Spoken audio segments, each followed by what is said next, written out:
Hello, everyone. This is Tom Fox. I'm the Compliance Evangelist, and I'd like to welcome you to episode 95 of Compliance Into the Weeds, a podcast where, with my good friend and colleague Matt Kelly, founder and editor of Radical Compliance, we take a deep dive, literally going into the weeds to take a look at a compliance or compliance-related topic each week. Today, we look at the most unusual Whistleblower awards issued by the Securities and Exchange Commission last week.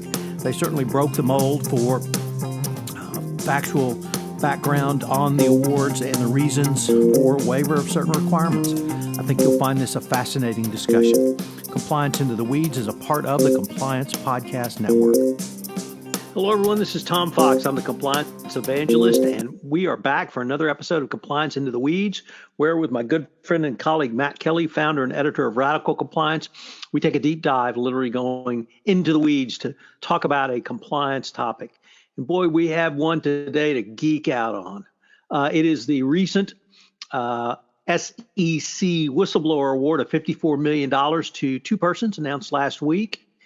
And it is probably the most unusual SEC Whistleblower Award to date. Matt, so with that, with an incredibly long introduction, welcome. Hello, Tom. Always good to be here, even for this rather frustrating award news that we got late last week. Yeah. So you want to try to paint the facts for us as best as you understand them? I will. And, let me just start by saying I promised compliance officers listening, there are some interesting lessons here. But one big lesson is just the confusing state of disclosure about SEC Whistleblower Awards. And I understand that due to confidentiality requirements under the Dodd-Frank law, the SEC can't say much, but read through this determination order from them, and it will just drive you up a wall because you've got some interesting details and then half of a blank page that's redacted. And then the SEC responds with more redaction, and then there are details and footnotes. And it would be nice for the compliance community if we had a bit more clarity from the SEC as much as possible, or maybe even revisit the statute, which is a pipe dream, just to see if we could get more clarity for the compliance community, because so much we really just are guessing. Here's what we have. So we have a $54 million reward split between two people unevenly. We have claimant number one. Who are they? I don't know. They're just the claimant number one. That's all we know. Claimant number one received $39 million. That is the second largest whistleblower award the SEC has ever given out. And that said, the SEC actually denied claimant one even more money because he had already been looking for another award from a different agency related to the same misconduct. And we're going to get to that again, because that's a theme, is that the other person, claimant number two, also had been saying that I think I should get even more for the information I provided. But because both people, I'll just assume that they're men, but both men had been working with other agencies, the SEC came back and said, no, you don't get to get more than one bite at the apple. And I don't recall that we've seen any award determination with that level of clarity or that example where the SEC has come out and said, we trimmed these awards because they were already working with federal agents, other agencies as well, and that might get other awards, and we're not going to be handing out awards like they're candy. But claimant one received $39 million. Claimant two received $15 million. As always, we do not know much about the specifics of what case is this related to, but if you do the math, the award must be between 10 to 30% of whatever final monetary penalties the SEC got because of this information. So that is somewhere in the past, the SEC had an enforcement action of $180 million to $540 million in penalties. It's a big range. Somewhere in there was an enforcement action that came because of these tips. And these tips were then split out in, I think, roughly a 3.5 to 1 ratio between claimant 1 and 2. But that's the nutshell of it. And we can get into the details of it as much as we can after that. So, Matt, I guess on my first pass on this, and I wasn't nearly as frustrated as you are, but my first thought was, wow, the SEC really will work to get around whatever rule they have in place under a appropriate set of circumstances. Now, I understand we don't know what those appropriate sets of circumstances are. We don't have any guidance as to why they thought it was important to make this award, but it showed to me an inherent flexibility that I didn't think what this Securities and Exchange Commission, or at least this SEC under this commissioner, had. Yeah, and so that specific issue, to my mind, came most clearly with Claimant 2. We're going to get back to Claimant 1 later on, but Claimant 2 apparently was called by a different agency that was called to be interviewed for some issue related to this misconduct at some point in the past, and that put this idea into Claimant 2's head that, oh, I have a lot of valuable information here.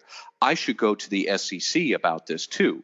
And so Claimant number 2 did go to the SEC with his whistleblower tip.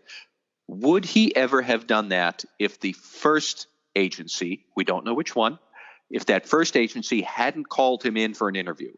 We don't know, but the fact remains that he did get called in for an interview by some other agency first, and then he went to the SEC, and that would normally mean, under Rule 21-F4A of the whistleblower program, that the person is no longer qualifies as being a voluntary submission of information to the SEC because somebody else, some other agency already went deliberately looking for it and called him in. Let me stop you there because Sure. This was my interpretation, and I think you have a different one based on your blog post. But my interpretation was that in that interview, Claimant number 2 ascertained facts that he was not aware of from the questioning.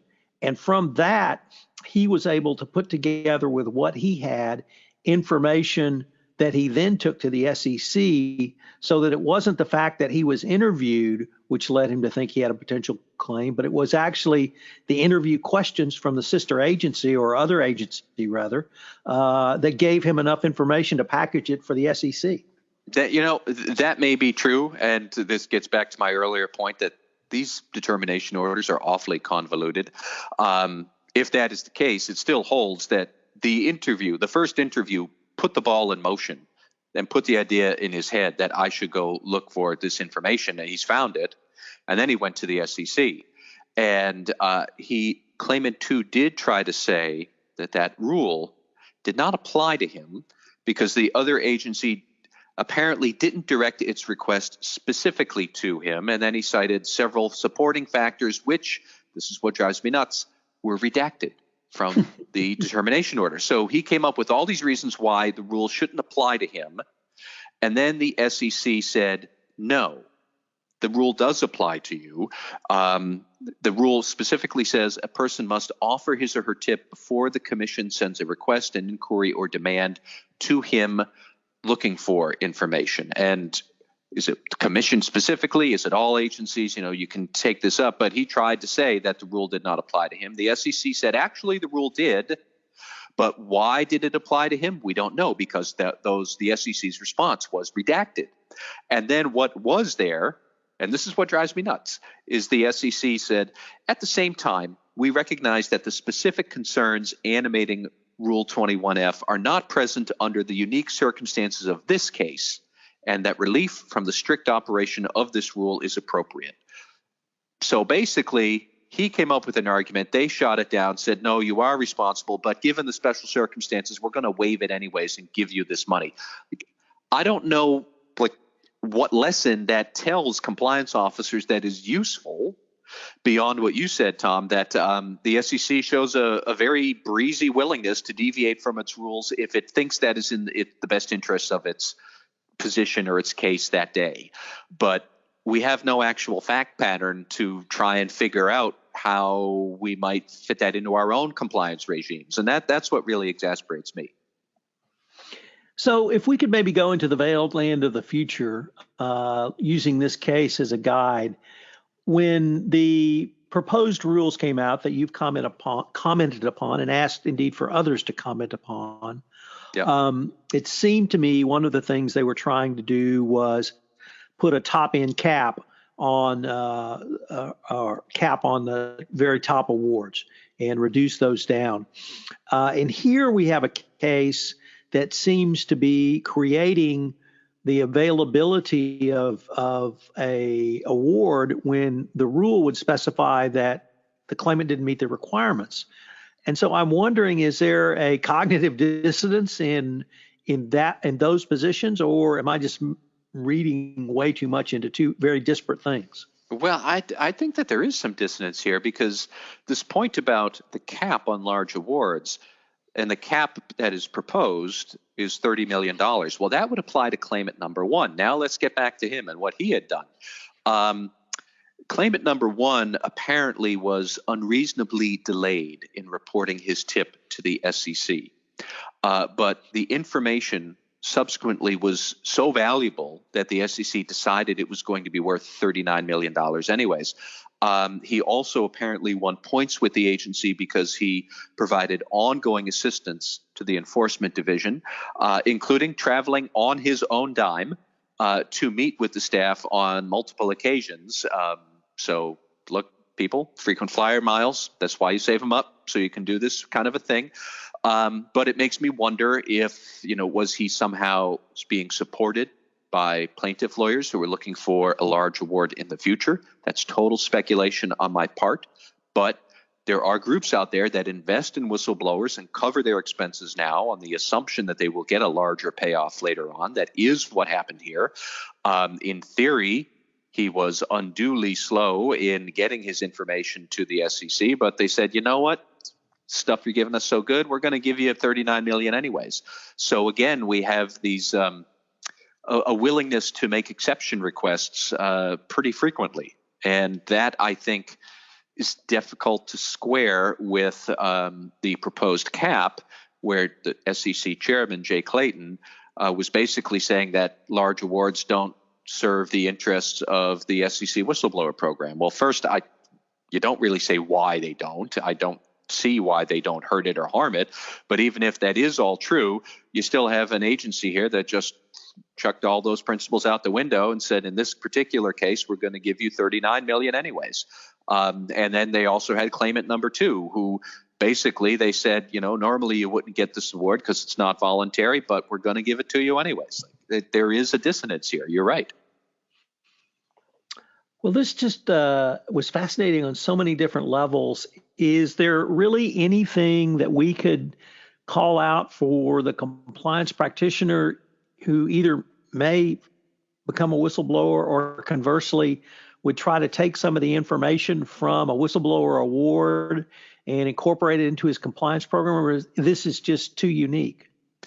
It's not that it's, I don't know what the right adjective is. I mean, there's a certain randomness to this here. I won't challenge that we don't know what the facts are of this case, so I'll trust the SEC that given the facts that they know, they decided this was in the best interests of the whistleblowers. And okay, fine. But for those of us left on the outside, the only lesson we have to take away is that the SEC is very flexible in its interpretations of its rules here.